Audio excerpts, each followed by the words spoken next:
ইরানের সর্বোচ্চ নেতা আয়াতুল্লাহ খামেনি তার সকল ক্ষমতা হস্তান্তর করলেন বিপ্লবী গার্ডের হাতে। এই হস্তান্তর কোনো আনুষ্ঠানিক বা প্রতীকী পদক্ষেপ নয়।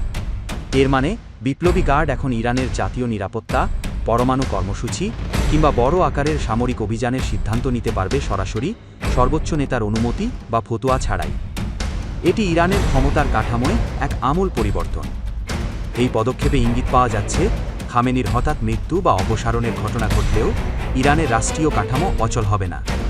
বিপ্লবী গার্ড স্বল্প মেয়াদে শাসন ক্ষমতা ধরে রাখবে যতক্ষণ না নতুন সর্বোচ্চ নেতা নির্বাচিত হন। ফলে নেতৃত্ব শূন্যতার সুযোগ নিয়ে বিশৃঙ্খলা সৃষ্টির ঝুঁকি কমে যাবে।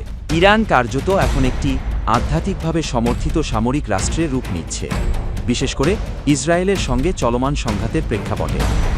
বিপ্লবী গার্ড কেবল একটি সামরিক বাহিনী নয়, এখন তারা রাষ্ট্রের অভ্যন্তরীণ ও বৈদেশিক নীতিতেও সরাসরি হস্তক্ষেপ করতে পারবে।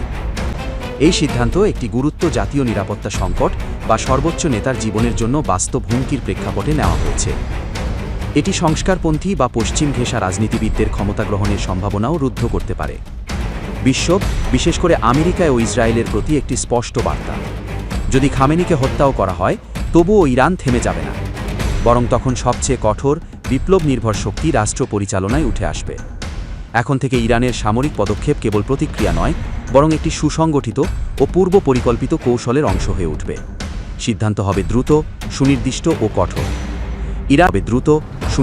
ও কঠোর। ইরান এখন এমন একটি পর্বে প্রবেশ করেছে যেখানে নেতৃত্বের পোশাক আধ্যাত্মিকদের আবায়া নয়, বরং সৈনিকদের খাকি ইউনিফর্ম। অন্তত এই যুদ্ধপর্ব শেষ না হওয়া পর্যন্ত শাসনের প্রতীক থাকবে সামরিক। ইরান এই মুহূর্তে তার রাজনৈতিক ও নিরাপত্তাগত অবস্থানকে পুনর্গঠনের মাধ্যমে এক গভীর ঝড়ের আগে নিজেকে প্রস্তুত করছে। এই পরিবর্তন শুধু ইরানের অভ্যন্তরীণ রাজনীতি নয়, বরং সমগ্র মধ্যপ্রাচ্যের ভূ রাজনৈতিক